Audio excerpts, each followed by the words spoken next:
Hello student, my name is Pradeep Kumar. I am from Ottawa and I am your biology teacher.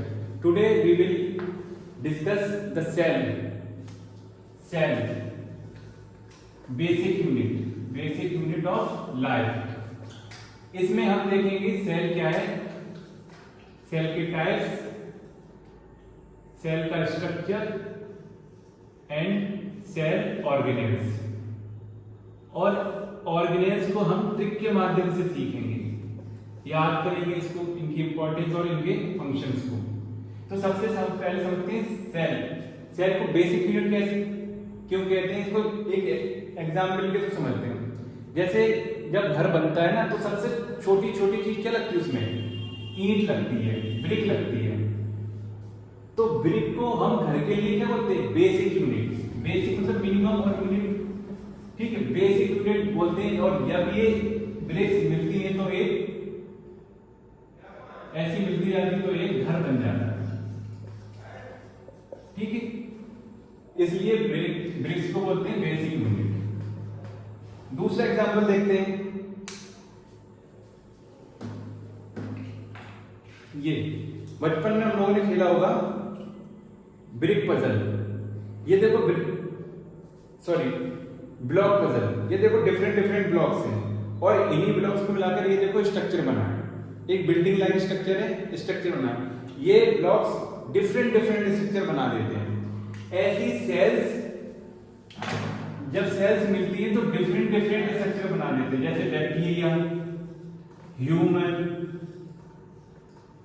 Animal, plant, ये सब basic unit से मिलकर बना है, जिन्हें हम सेल कहते हैं। क्या कहते हैं, सेल की खोज रॉबर्ट हुक ने की थी 1665 में। उन्होंने कॉर्ड को ट्रांसवर्स ये है, इसको इस तरह से काटा और हनीकॉम्ब लाइक स्ट्रक्चर उन्हें दिखाई पड़े और उन्होंने इसको क्या कहा, सेल। तो सेल टर्म किसने दिया, रॉबर्ट हुक ने। अब ये सेल्स क्या बना रही है, स्ट्रक्चर बना रही है, इसलिए इनको स्ट्रक्चरल यूनिट ऑफ लाइफ कहते हैं, स्ट्रक्चरल यूनिट ऑफ लाइफ। अब इसके काम को समझते हैं, काम क्या करती है।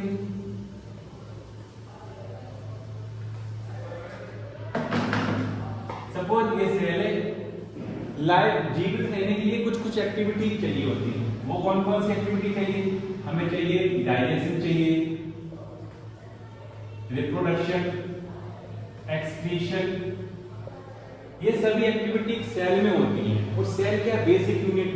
तो और ये बहुत सारे फंक्शन भी कर रही है, जैसे डाइजेशन, रिप्रोडक्शन, एक्सक्रीशन। इसलिए सेल को फंक्शनल यूनिट ऑफ लाइफ भी कहते हैं। क्या कहते हैं, functional unit of life. Structure बनाती है तो स्ट्रक्चरल यूनिट, और फंक्शन भी कर रही है तो फंक्शनल यूनिट। दोनों काम किसमें होते हैं, एक सेल कर रही है, छोटी इकाई कर रही है, इसलिए structural and functional unit of life कहते हैं। अब इसके देखते हैं, अगर ये एक्टिविटी किसी एक ही सेल में हो रही है, अगर कोई ऑर्गेनिज्म एक ही सेल से बना होता है, उसे बोलते हैं unicellular. Uni means single. Example इसका है बैक्टीरिया, अमीबा।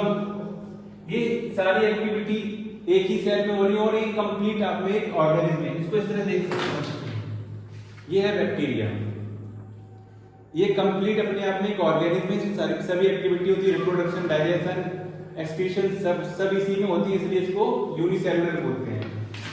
अब जिसमें एक से ज्यादा सेल डिफरेंट काम कर रही होती है, ऐसे को बोलते हैं, ऐसे ऑर्गेनिज्म को बोलते हैं मल्टीसेल्युलर। मल्टी मींस होता मोर देन वन। एग्जांपल इसका ह्यूमन, काउ, प्लांट ले लेते हैं जैसे नीम, ठीक है, इनको बोलते हैं मल्टी सेल्युलर। अब इनके टाइप देखते हैं, इनके टाइप्स पढ़ते हैं। टाइप्स ये दो प्रकार की होती है, प्रोकैरियोटिक एंड यूकैरियोटिक। सबसे पहले हम यूकैरियोटिक समझते हैं। यू बायोलॉजी में हमेशा की टर्म पर फोकस किया जाता है, उनका मतलब समझ आता है। अगर ये समझ गए तो बहुत इजी हो जाएगी हमारे लिए। यू मीन्स ट्रू और karyotic means nucleus, that is true nucleus. इसका मतलब क्या हुआ, जो न्यूक्लियर मटेरियल हो वो सेल न्यूक्लियस मेम्ब्रेन से कवर हो। जैसे ये सेल है, ये न्यूक्लियर मटेरियल है, अगर ये न्यूक्लियर मेम्ब्रेन से कवर है तो ऐसे सेल को बोलते हैं यूकैरियोटिक सेल। जैसे एग्जांपल इसका ह्यूमन है, लॉयल ले लेते हैं। अब इसमें जैसे न्यूक्लियस मेम्ब्रेन भी होती है, इसके साथ साथ इसमें सेल ऑर्गेनेल्स भी पाए जाते हैं, जैसे माइटोकॉन्ड्रिया हुई, गोल्गी बॉडी हुई, ईआर हुई, लाइसोसोम, डिफरेंट ऑर्गेनेल्स भी पाए जाते हैं। अब आते हैं प्रोकैरियोटिक। प्रो मींस प्रिमिटिव और फॉल्स, कैरियोटिक मींस अभी क्या नाम रखा होता है, न्यूक्लियस। ऐसी सेल जिसमें फॉल्स न्यूक्लियस हो, मतलब क्या हुआ इसका, सपोज ये सेल है, ये इसका न्यूक्लियस मटेरियल है, लेकिन ये न्यूक्लियर मेम्ब्रेन से कवर नहीं है, इसके चारों ओर न्यूक्लियर मेम्ब्रेन नहीं है, इसलिए इसको प्रोकैरियोटिक बोलते हैं। और इसके साथ साथ इसमें डिफरेंट सेल ऑर्गेनेल्स भी नहीं है, जैसे माइटोकॉन्ड्रिया, गोल्गी बॉडी।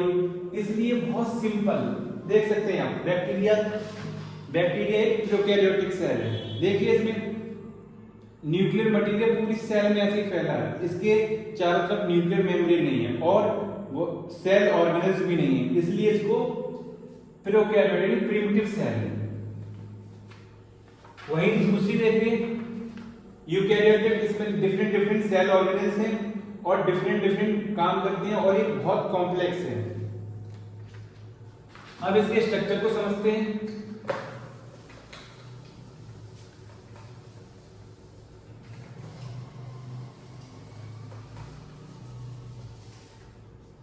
स्ट्रक्चर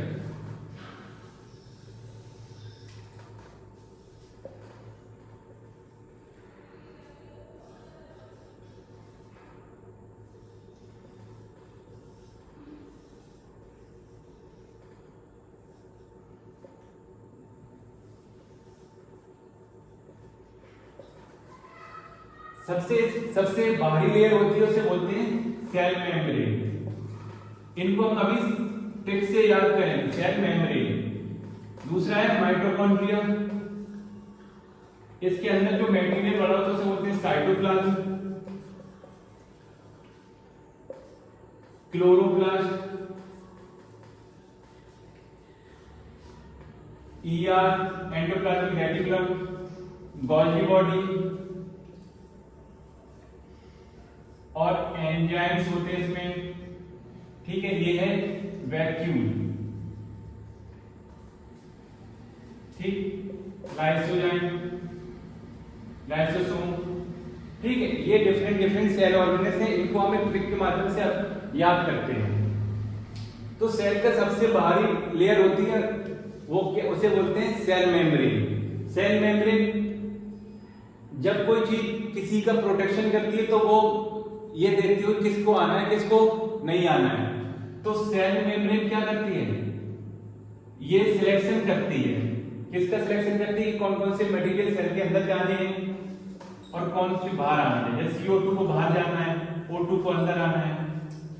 इसलिए ये एज सिलेक्टिव मेम्ब्रेन की तरह काम करती है। ये लिपिड और प्रोटीन की बनी होती है।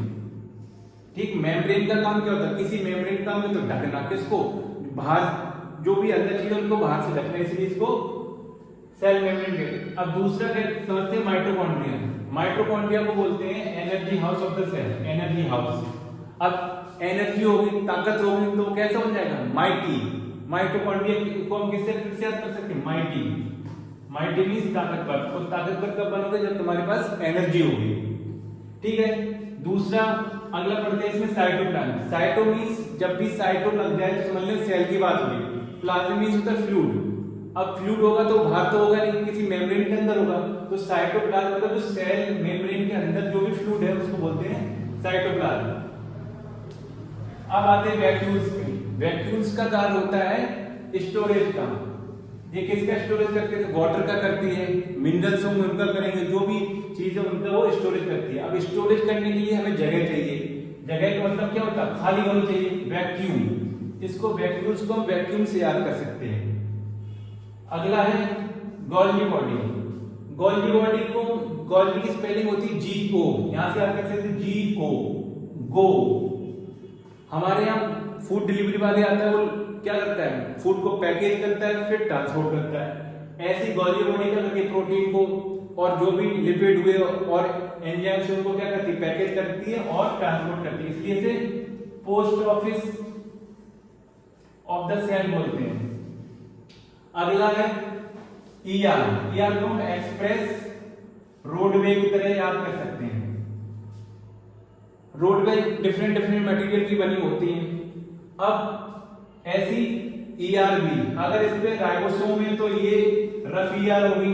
जब कोई चीज है तो वो रफ राइबोसोम है तो रफ होगी, और अगर नहीं है तो वो स्मूथ ER होगी। अब रफ है, राइबोसोम का काम करता है प्रोटीन सिंथेसिस करना। अगर वो प्रोटीन, अगर रफ ER है तो प्रोटीन बनाएगी, तो इसको हम ऐसे कहते हैं जो रोड प्रोटीन से मिलकर बनी होगी वो रफ ER, जो लिपिड से बनी होगी वो हो जाएगी स्मूथ ER। अगला है लाइसोसोम। लाइसोसोम का कार्य क्या होता है कि किसी को नष्ट कर देना, समाप्त कर देना, ब्रेक कर देना। इसको हम एक टर्म से याद कर सकते हैं, लिसिस। इसके टर्म को ही देख लेंगे, शुरू में जो लगा LYSE, लिसिस मींस होता है ब्रेक। ये क्या करता है?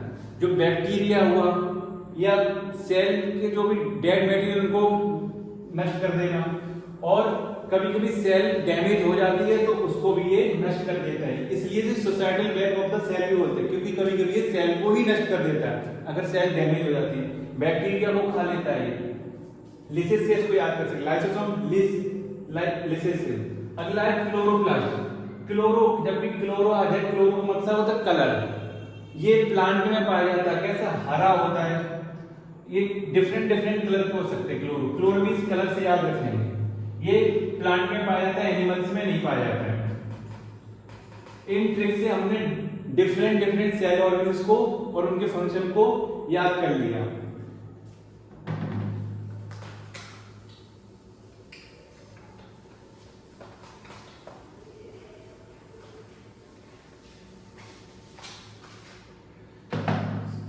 So conclude this chapter। तो इसमें हमने क्या सीखा? सेल क्या है? सेल क्या है? Structural and functional unit of life. इसमें डिफरेंट डिफरेंट एक्टिविटीज होती है, रेस्पिरेशन, डाइजेशन, रिप्रोडक्शन, ये इसकी इंपॉर्टेंस होगी। और दूसरा हमने इसका टाइप पढ़े। टाइप कौन कौन से टाइप्स होते हैं? Prokaryotic, eukaryotic. Pro means primitive cell और यूकैरियोटिक मींस प्रिमिटिव न्यूक्लियस, और यूकैरियोटिक मींस ट्रू न्यूक्लियस। फिर इसके बाद हम लोगों ने स्ट्रक्चर देखा। स्ट्रक्चर में हम लोगों ने डिफरेंट डिफरेंट सेल ऑर्गेनिल्स देखे, उनके कार्य देखे, और उसको हम लोगों ने किससे? एक ट्रिक के माध्यम से याद किया। अगले लेक्चर में हम सेल ऑर्गेनिल्स को और डिटेल में पढ़ेंगे, उनकी खोज किसने की, क्या काम है, डिटेल में विद स्ट्रक्चर पढ़ेंगे। Thank you for this lecture.